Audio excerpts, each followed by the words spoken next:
Mateo Wesley was 34 years old, and until last Saturday night, he believed that respect in a marriage was something you earn through love, not money.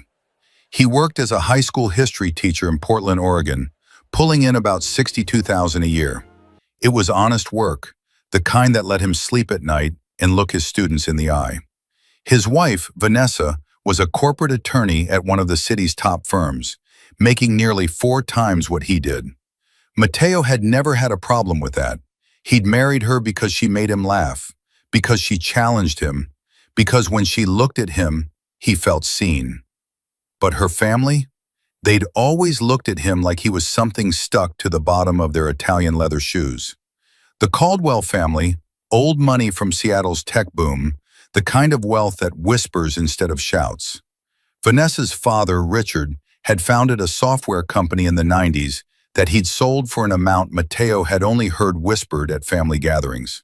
Her mother, Patricia, spent her days on charity boards and her evenings reminding everyone within earshot about their summer home in the San Juan Islands. Vanessa's older brother, Trevor, worked in venture capital and wore watches that cost more than Mateo's annual salary. And then there was Vanessa's 30th birthday party. Mateo had been planning it for months. He'd watched Vanessa work herself to exhaustion on a major corporate merger, seen the stress lines deepen around her eyes, heard her crying softly in the bathroom when she thought he was asleep. She deserved something special, something that would remind her why she pushed herself so hard, to build the life they both wanted. So Mateo had done something he'd never done before. He'd reached out to his grandmother's estate lawyer. His grandmother, Eleanor Wesley, had passed away 8 months earlier. She'd been a quiet woman, a first-generation immigrant who'd worked as a seamstress in San Francisco's Chinatown for 40 years. Mateo had visited her every Sunday, bringing her groceries and stories from his classroom. She'd never seemed wealthy. She'd lived in the same small apartment for decades, mended her own clothes, clipped coupons. But Eleanor Wesley had been smart with money, very smart. When her lawyer, Mr. Harrison, had contacted Mateo 6 months after her death, he'd explained that Eleanor had invested wisely over the decades. Real estate purchases in the Bay Area before the boom, conservative stock portfolios that had grown steadily. The estate was worth just over $2 million, and Mateo was the sole heir. Mateo had been stunned. He'd cried in Mr. Harrison's office, overwhelmed by his grandmother's sacrifice and foresight. She could have lived comfortably, could have traveled, could have enjoyed the fruits of her labor. Instead, she'd saved it all for him. He hadn't told anyone yet, not even Vanessa. He wanted to be smart about it, to meet with financial advisors, to understand the tax implications, to plan their future carefully. But when Vanessa's birthday approached, Mateo knew exactly what he wanted to do with a portion of it. He'd booked the entire top floor of the observatory, Portland's most exclusive event venue, with floor-to-ceiling windows overlooking the city lights. He'd hired the chef from Vanessa's favorite restaurant to cater a 5-course dinner. He'd arranged for a string quartet, for custom floral arrangements of white orchids, Vanessa's favorite, for personalized champagne cocktails. He'd invited 60 of Vanessa's closest friends, colleagues, and family members. The total cost? Just under $45,000. It was extravagant by Mateo's usual standards, but it was for Vanessa. And honestly, a small part of him wanted to show her family that he could give their daughter something extraordinary, even if it wasn't in the way they expected. He'd planned everything down to the last detail, working with the venue's event coordinator, a sharp woman named Diana who'd been incredibly professional. Mateo had put down the deposit 3 months ago, paid the balance 2 weeks before the event, and had Diana's assurance that everything would be perfect. What Mateo hadn't anticipated was how the Caldwell family would treat the entire evening. From the moment Patricia Caldwell stepped off the elevator into the observatory's elegant reception area, her expression had soured. "Oh," she'd said, her voice carrying that particular tone of disappointment the wealthy reserve for things that don't quite meet their standards. "How quaint. I assumed we'd be at the Sentinel Club. That's where we celebrated Trevor's 30th. Richard had barely acknowledged Mateo, heading straight for the bar with Trevor in tow. Vanessa's Aunt Michelle, her mother's sister, had wrinkled her nose at the champagne selection. Domestic? She'd murmured to Patricia, loud enough for Mateo to hear. I thought this was supposed to be a special occasion. Mateo had swallowed his irritation. He was used to their subtle jabs, their casual cruelty disguised as observations. He'd smiled, helped guests with their coats, made small talk with Vanessa's colleagues from the law firm who, at least, seemed genuinely impressed by the venue. Vanessa had been radiant in a midnight blue dress, her eyes bright with surprise and happiness when she'd walked in to find all her favorite people gathered.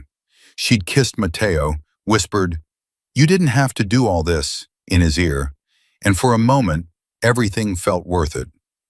If you enjoy stories of sweet revenge, shocking family secrets, and justice against the wealthy, like this video and subscribe to the channel now. There are brand new stories here every day, each one more intense than the last one, and tell me where you are watching from. The dinner had been spectacular. The seared scallops with truffle risotto, the herb-crusted lamb, the deconstructed lemon tart that had Vanessa's colleagues raving. Mateo had watched Vanessa laugh with her friends, had seen her relax for the first time in months, and he'd felt proud. But then Trevor had stood up during dessert. "I'd like to propose a toast," Trevor had announced, his voice carrying across the room with the confidence of someone who'd never been told to sit down.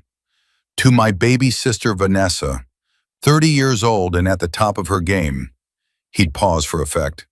"And to Mateo, who clearly pulled out all the stops tonight. Must have taken, what, 2 years of teacher salary to afford this?" He'd laughed, and several of Vanessa's relatives had joined in. Mateo's jaw had tightened, but he'd kept smiling. Vanessa had stopped her brother a warning look, but Trevor had just grinned and continued. I'm kidding. In all seriousness, it's sweet, really. The effort is adorable." Trevor had raised his glass. "To Vanessa, who deserves the world, and to Mateo, who does his best with what he has." The condescension had hung in the air like smoke. Mateo had seen the flash of anger in Vanessa's eyes, but before she could say anything, Patricia had chimed in. "It really is lovely, Mateo," she'd said in that same tone she might use to compliment a child's finger painting. "I'm sure this must have set you back quite a bit. You really shouldn't have stretched yourself so thin. We could have helped, you know. We always do." Richard had nodded, swirling his scotch. "Next time, just say something. We can arrange something at the Sentinel Club. My membership covers events like this."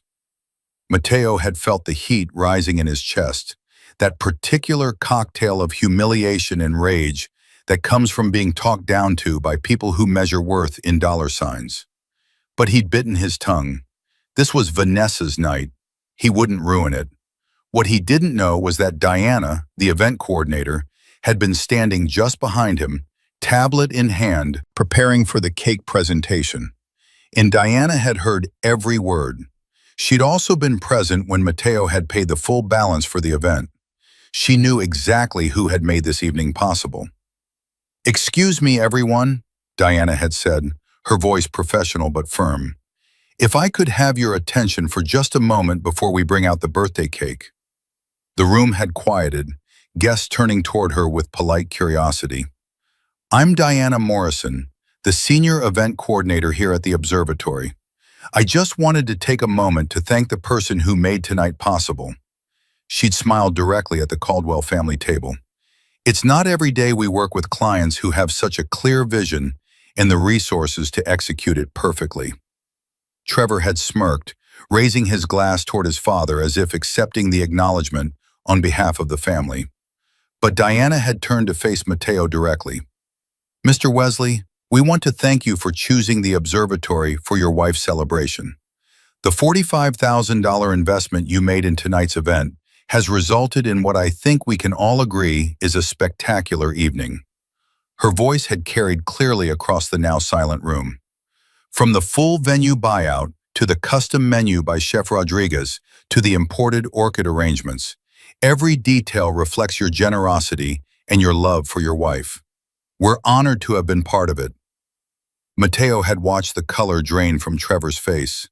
Patricia's mouth had opened slightly, her champagne glass frozen halfway to her lips. Richard had actually looked up from his scotch, his expression shifting from bored indifference to confusion. Vanessa had turned to Mateo, her eyes wide with questions. "Wait," Trevor had said, his voice sharp. "What did you just say?" Diana had consulted her tablet with professional efficiency. "Mr. Wesley booked this event 3 months ago and paid the full balance 2 weeks ago. The $45,000 cost covered the venue rental, catering, entertainment, and all amenities for tonight's celebration." The silence that followed was deafening. Mateo had seen it all play across their faces: the shock, the confusion, the rapid recalculation of everything they'd assumed about him. Patricia had looked like she'd swallowed something sour. Trevor had actually set down his glass, his earlier smirk completely gone. "Mateo?" Vanessa had whispered, touching his arm. "How did you—" And that's when Mateo had realized he couldn't keep his grandmother's gift a secret anymore. Not after this. Not after watching Vanessa's family treat him like a charity case all night, mocking his adorable effort with their casual cruelty. "My grandmother passed away 8 months ago," Mateo had said quietly, his voice carrying in the stunned silence. "She left me her estate. I haven't really talked about it because I was still processing everything, still figuring out what it meant." Richard had leaned forward, his business instincts clearly engaged despite his obvious discomfort. "Your grandmother's estate?" "She was an immigrant, a seamstress in San Francisco," Mateo had continued, meeting Richard's eyes steadily. "She worked hard, saved carefully, invested wisely. She left me everything, about $2 million all told." He'd heard the collective intake of breath around the Caldwell family table. "I wanted to do something special for Vanessa," Mateo had said, looking at his wife, whose eyes were now shining with tears. "She's been working so hard, sacrificing so much. She deserved a perfect night. I didn't tell you because I wanted it to be a surprise. I wanted to figure out the financial planning first, to be smart about it, the way my grandmother would have wanted." Trevor had looked like he wanted to disappear into the floor. Patricia had actually flushed, a rare show of emotion on her typically composed face. But Mateo wasn't done. "I appreciate the offer to help next time," he'd said, his tone polite but firm, looking directly at Patricia and Richard. "But I think we'll be just fine on our own."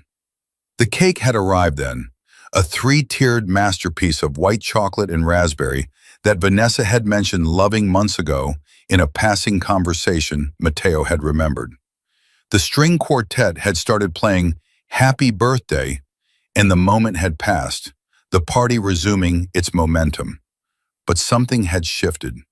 Mateo had felt it in the way Vanessa's colleagues looked at him with new respect, in the way her friends came up to congratulate him on the party, in the way the Caldwell family suddenly found reasons to be very, very quiet.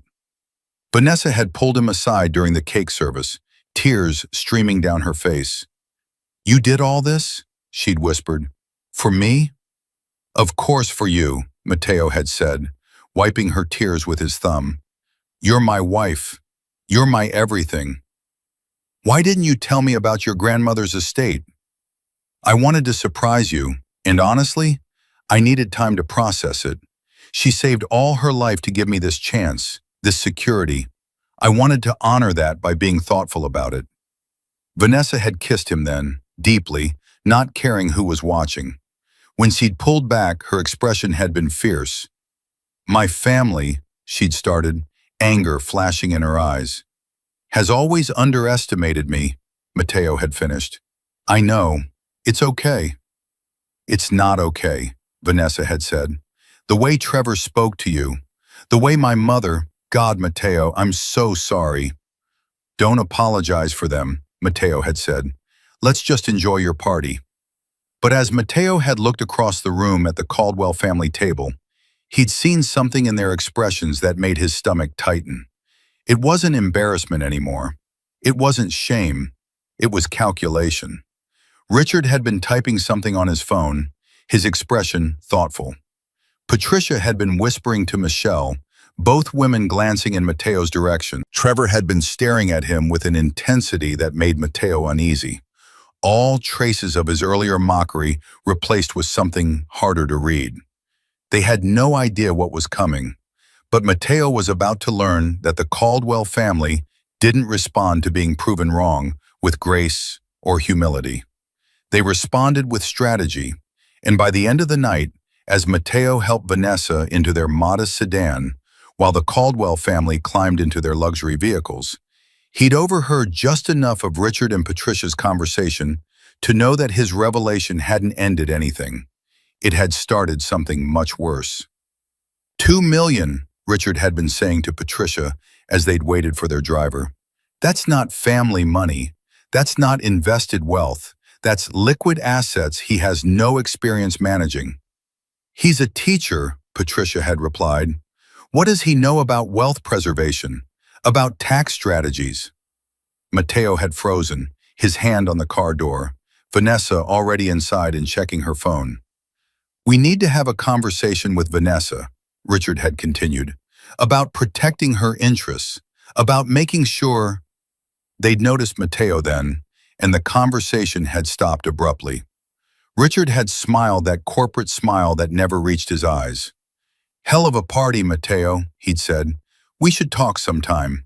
About financial planning. I know some excellent advisors.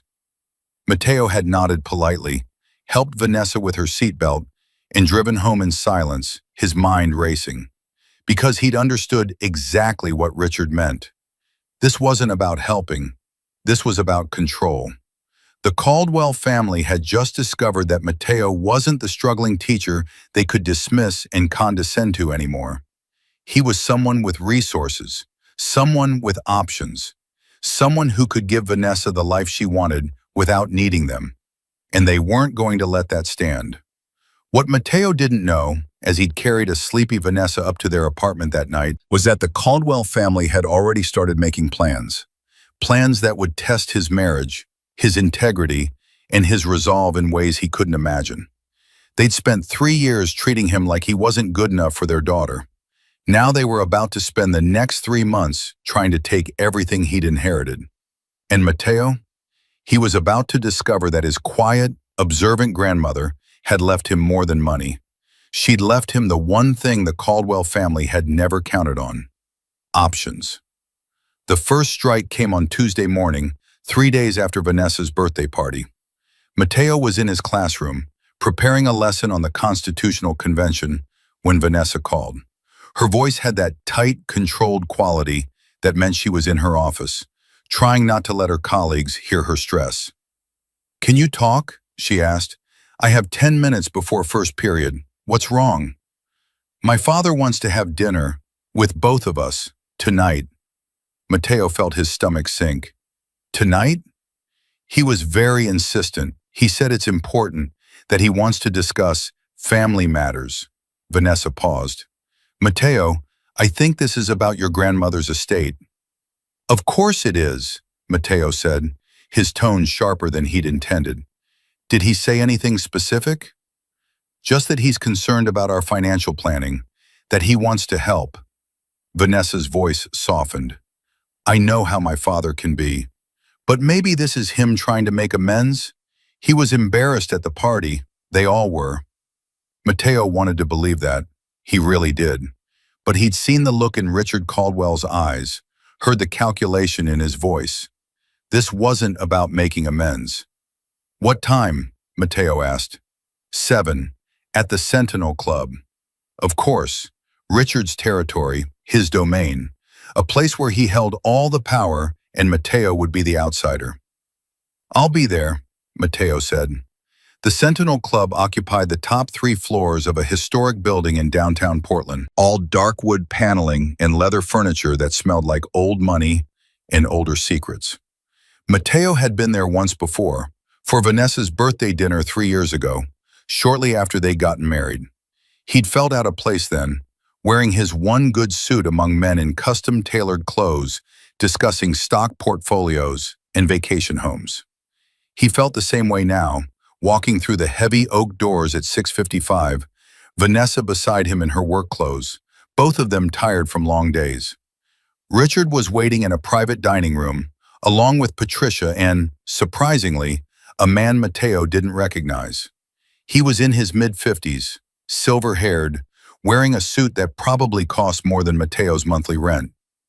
"Matteo, Vanessa," Richard said, standing to greet them with that firm handshake that was more dominance display than greeting.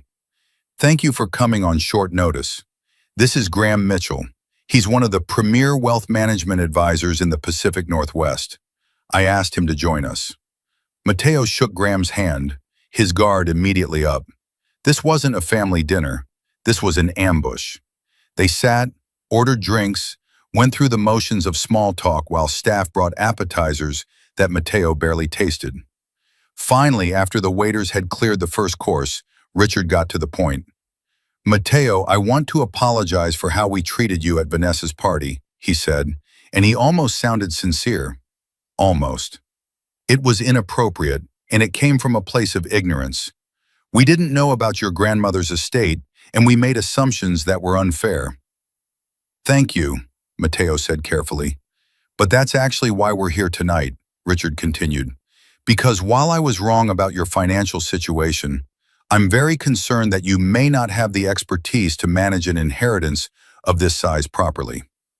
Make sure you're subscribed to this channel if you have not, because the ending of this story will blow your mind. And drop a comment below telling me what you think Matteo should do next."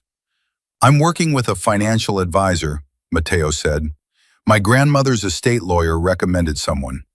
"That's good," Graham interjected smoothly, "but estate lawyers often work with generalist advisors. An inheritance of $2 million requires sophisticated strategies, tax optimization, trust structures, investment diversification. What Graham is saying," Richard added, "is that this is generational wealth. Managed properly, it could be much more than $2 million. Managed poorly," he let the sentence hang. Patricia leaned forward, her expression concerned in a way that might have seemed genuine if Matteo hadn't known her better. "Darling, we just want to make sure you and Vanessa are protected. This is your future, your children's future." Matteo noticed how Patricia had said, "you and Vanessa," but looked only at Vanessa when she said it. "I appreciate the concern," Matteo said evenly, "but I'm being very careful with this. I haven't made any major decisions yet." "Except spending $45,000 on a party," Trevor said, appearing in the doorway with his own drink. Matteo hadn't even known he'd be there. "No judgment, man, but that's what Dad's talking about. That's not careful. That's emotional spending."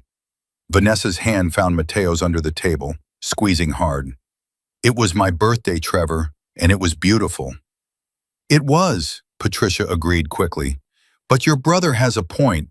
$45,000 is a significant amount to spend on a single evening when you're learning to manage this kind of wealth." "Actually," Graham said, pulling out a leather portfolio, "that's exactly the kind of spending that concerns me. I've prepared some projections based on the information Richard shared. If you'd like to see what proper management could look like."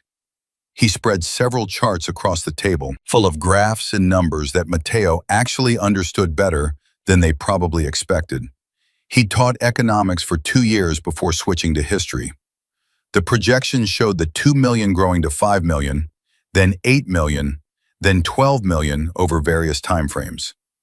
"These are based on conservative investment strategies," Graham explained, "but they require discipline. No $45,000 parties, no emotional purchases, a strict budget and investment schedule." "Graham has managed my family's wealth for 20 years, Richard said. "He's grown our portfolio considerably. He could do the same for you." Matteo looked at the charts, then at Graham, then at Richard. He saw it clearly now. The entire strategy laid out before him. They couldn't control him through condescension anymore, so they'd control him through financial advice. Graham would manage the money, report to Richard, and Matteo would slowly lose autonomy over his own inheritance, while the Caldwells regained their position of superiority. These projections assume you move the entire inheritance into managed accounts, Matteo said, pointing to the fine print, with a 2% annual management fee. Staken for this level of service, Graham said. 2% of $2 million is $40,000 a year, Matteo continued. That's what you'd be taking off the top every year, regardless of performance. Graham's smile tightened slightly. The returns more than compensate, and these projected returns assume a bull market that matches the last decade's performance, Matteo interrupted, his teacher instincts kicking in as he analyzed the data. But the fine print here says past performance doesn't guarantee future results. So you're taking $40,000 guaranteed while the gains are theoretical. Richard's expression hardened. Matteo, I understand you're capable of basic math, but wealth management is more complex than a high school teacher can understand, Matteo finished. Is that what you were going to say? The table went silent. Vanessa stood up abruptly. I need to speak with my husband.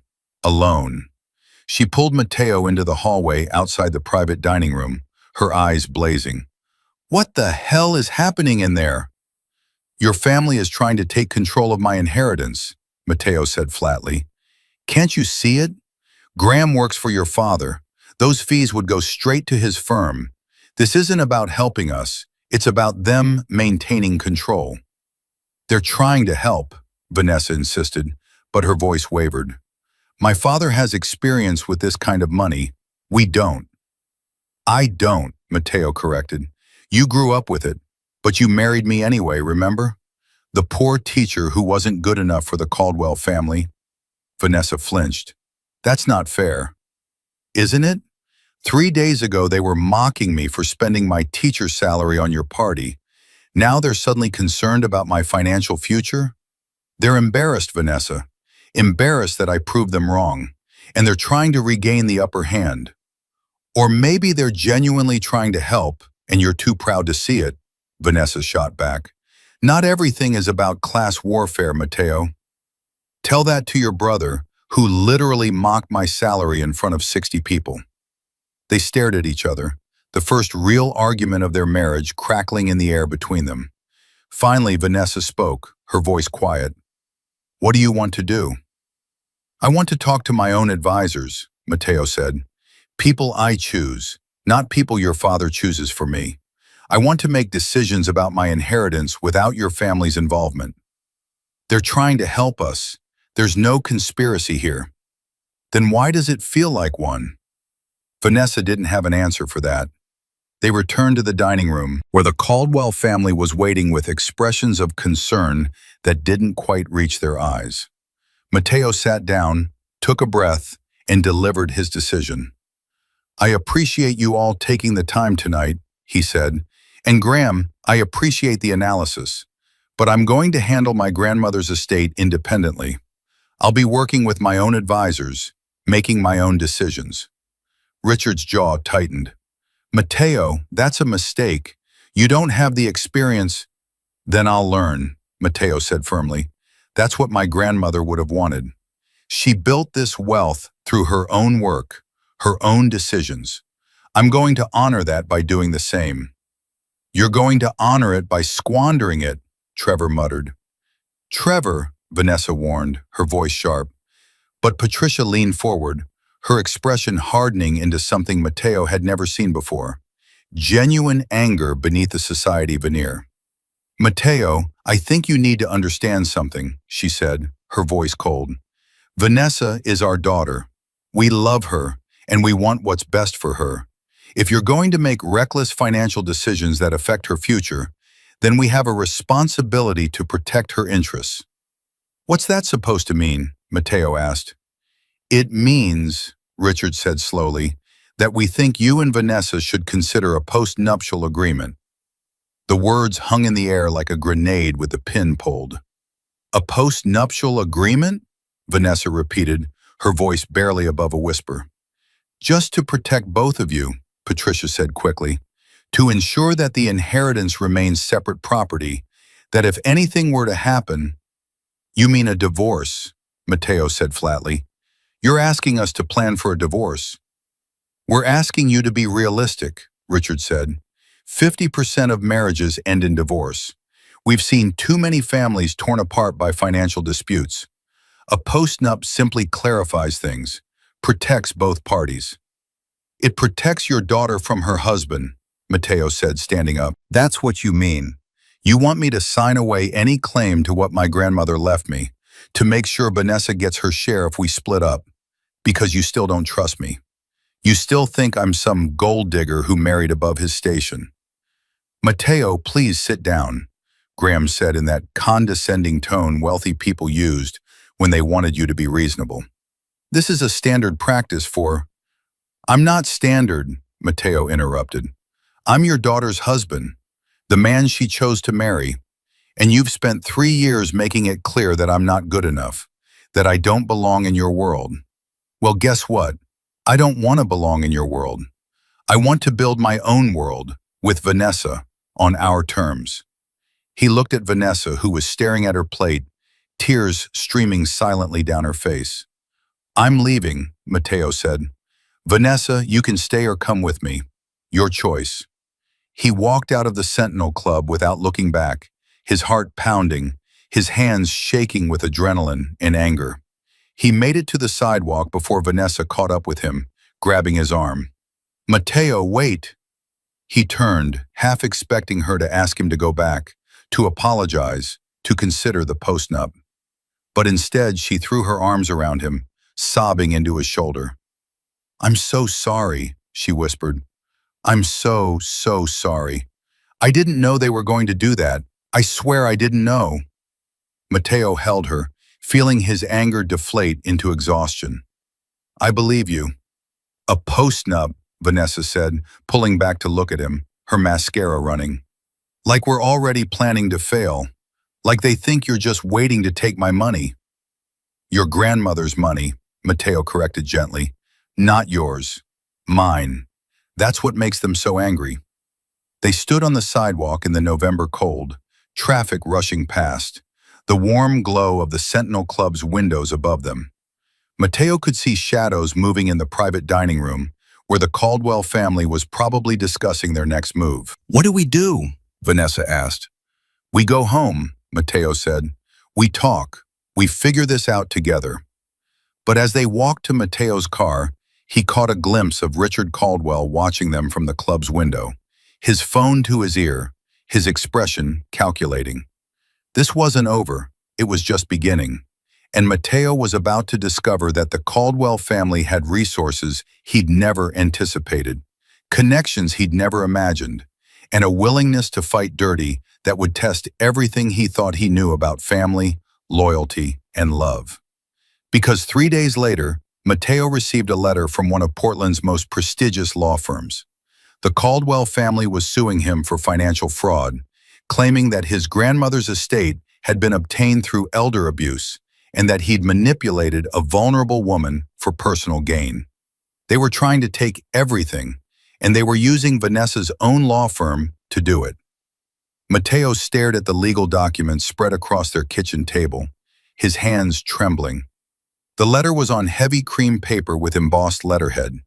Patterson and Associates, one of the most powerful corporate law firms on the West Coast. The same firm where Vanessa worked. They can't do this, Vanessa said, pacing the kitchen, her phone pressed to her ear. They can't use my firm to sue my husband. It's a conflict of interest. It's... She stopped, listening to whoever was on the other end. What do you mean they cleared it with the ethics committee?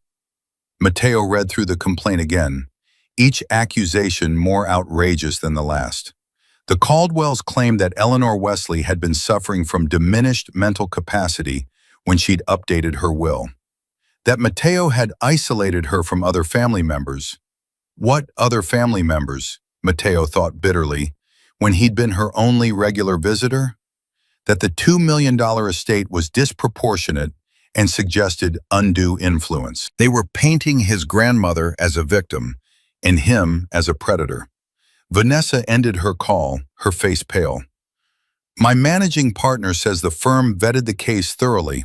Since I'm not involved in the litigation department and you're not a client of the firm, there's no technical conflict. My father made sure of that. Of course he did, Mateo said numbly. There's more.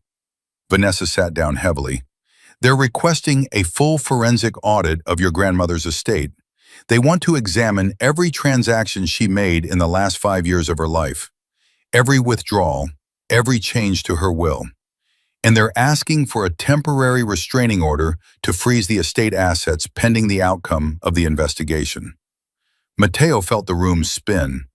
They're trying to freeze the money? All of it? That's what they're asking for. The hearing is in 3 days. If you're enjoying this story, hit that like button and let me know in the comments what you would have done in Mateo's situation. Mateo stood up, started to pace. This is insane. My grandmother was sharp until the day she died. She was doing crossword puzzles in Chinese and English, managing her own finances, taking the bus to her volunteer work at the community center.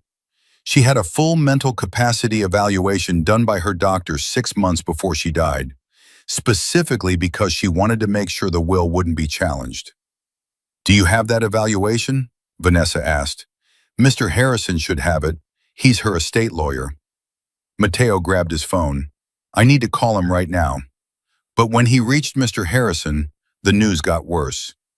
I received the complaint this morning, Harrison said, his elderly voice tired. Mateo, I have to be honest with you.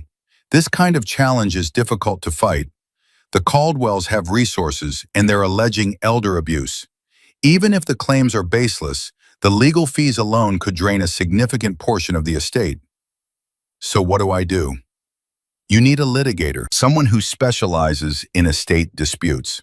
I can give you some names, but Mateo, Harrison paused, these attorneys don't come cheap.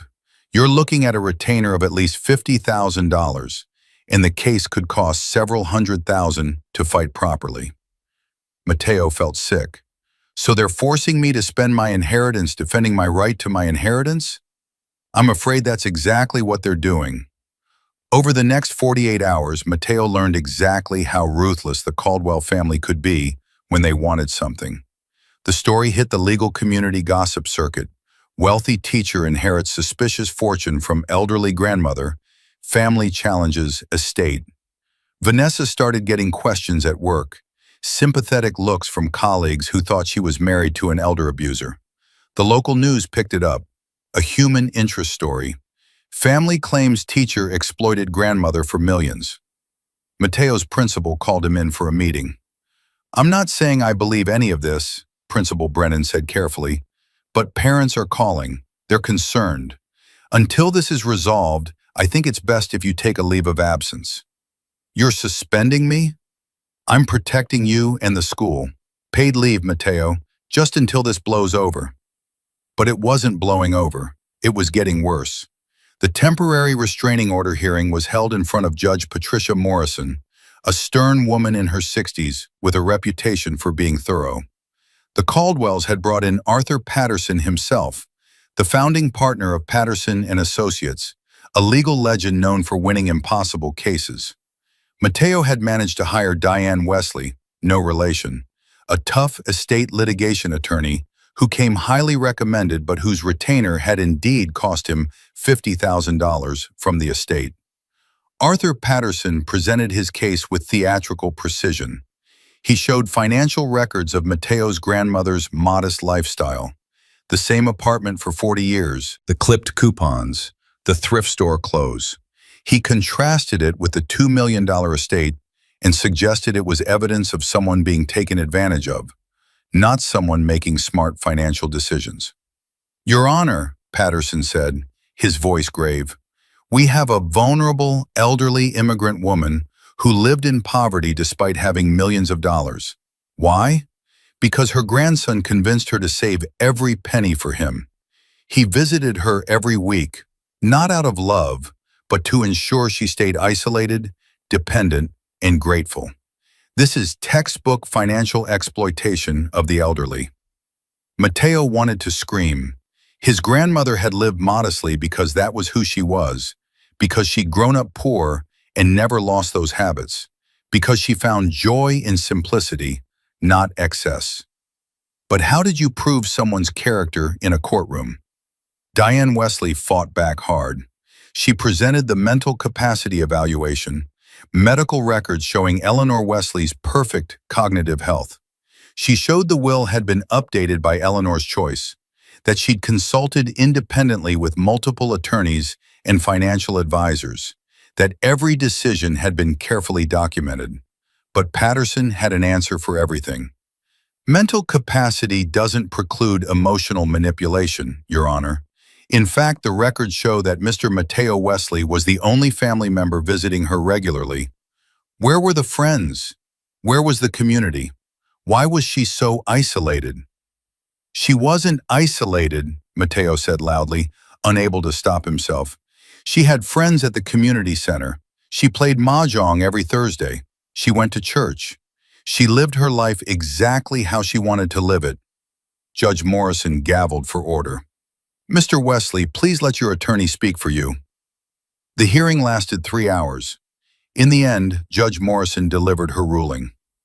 Based on the evidence presented, I find that there are sufficient questions about the circumstances of Mrs. Eleanor Wesley's estate planning to warrant further investigation. However, I do not find sufficient cause to freeze the entire estate. Instead, I'm ordering that 75% of the estate assets be placed in a restricted account pending the outcome of this case.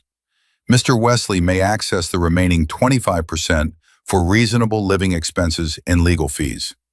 It was a compromise, but it felt like a loss. Mateo walked out of the courthouse with access to just $500,000, while $1.5 million sat frozen, untouchable. Vanessa was waiting outside, having taken the morning off work. She hugged him tight. "I'm quitting my job," she said. Mateo pulled back. "What? No, Vanessa, you can't." "I can't work for the firm that's attacking my husband," she said firmly. "I already talked to my managing partner. I'm giving 2 weeks' notice." "But your career means nothing if I lose you," Vanessa said. "Mateo, I've been so blind. I kept making excuses for my family, kept thinking they had good intentions. But this is evil. They're trying to destroy you, to paint your grandmother as a victim and you as an abuser. I won't stand for it." That night, Vanessa made a call that changed everything. She called her Aunt Michelle, her mother's sister, the one who'd complained about the domestic champagne at the birthday party. But Michelle had always been different from the rest of the Caldwells.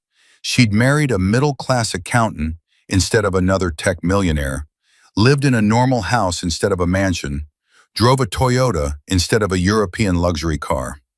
"Aunt Michelle," Vanessa said with Mateo listening on speaker, "I need to ask you something. Did you know what my parents were planning? The lawsuit?" There was a long pause. "I knew they were angry about the inheritance. I didn't know they'd take it this far. It's destroying us. Mateo's reputation, his job, everything. And it's all lies. He loved his grandmother. He took care of her." Another pause. Then, "Vanessa, there's something you should know. Something I've never told anyone." What Michelle revealed would turn the entire case upside down. 25 years ago, when Patricia Caldwell had been caring for her own mother during a difficult illness, there had been money missing from her mother's accounts. Not a lot, maybe $50,000 over 2 years, but it had been taken systematically, withdrawn regularly, always in cash amounts just under the reporting threshold. Patricia had blamed a caregiver, fired her, never reported it to police. But Michelle had always suspected differently. She'd seen Patricia's spending during that time, seen the designer clothes and jewelry that didn't match her financial situation. "I never had proof," Michelle said, "and by the time our mother died, the money was gone. But I always wondered, and now watching Patricia accuse someone else of elder abuse," she paused, "it feels like projection." "Can you testify to this?" Diane Wesley asked when Vanessa brought her the information the next day. "I don't have hard evidence," Vanessa said, "just my aunt's suspicions." "It's enough to request discovery on the Caldwell's own financial history," Diane said, a predatory smile crossing her face. If Patricia is accusing Mateo of elder financial abuse, her own history with elderly family members' finances is absolutely relevant. And if we find something, they found something. The discovery request went through, and the Caldwell's attorneys fought it viciously, which only made Diane more determined. When the judge ordered limited financial disclosure, the records told a story that even Arthur Patterson couldn't spin. During the exact 2-year period when Patricia's mother had been ill, Patricia had made cash deposits totaling $48,000 into various personal accounts. The deposits had stopped exactly 1 month after her mother's death. When confronted with the records, Patricia claimed they were gifts from her mother. But there was no documentation, no checks, no paper trail except the cash deposits that matched almost perfectly with the missing withdrawals from her mother's accounts. Diane filed an emergency motion to dismiss the case against Mateo, attaching the new evidence and Michelle's sworn affidavit. She also filed a countersuit for malicious prosecution and defamation. The Caldwell's response was swift and desperate. Arthur Patterson tried to argue that Patricia's finances were irrelevant to Mateo's case. But Judge Morrison, who'd been watching the case carefully, was losing patience. "Mr. Patterson," she said during the emergency hearing, "your clients have accused Mr. Wesley of elder financial abuse based on circumstantial evidence. Now we have evidence that Mrs. Caldwell herself may have engaged in exactly the behavior she's accusing Mr. Wesley of committing. This speaks directly to the credibility and motives of your clients." "Your Honor, I'm dismissing the case," Judge Morrison said firmly. "The allegations against Mr. Wesley are unsupported and appear to be motivated by animus rather than genuine concern.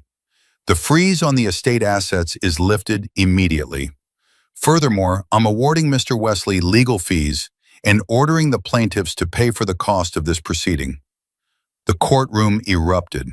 Mateo felt Vanessa grab his hand, felt Diane Wesley's congratulatory pat on his shoulder.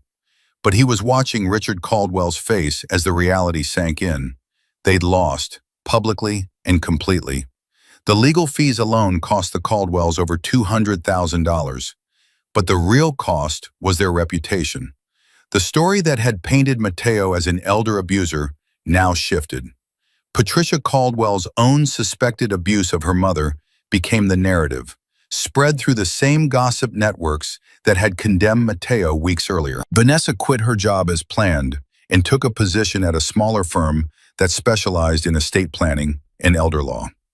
"I want to help people like your grandmother," she said. "People who save carefully and deserve to have their wishes honored." Mateo returned to his classroom to a standing ovation from his students, who'd followed the case and believed in him from the start. Principal Brennan apologized personally, but the biggest change came in Mateo's relationship with the Caldwell family. Richard called, finally, 3 weeks after the case was dismissed.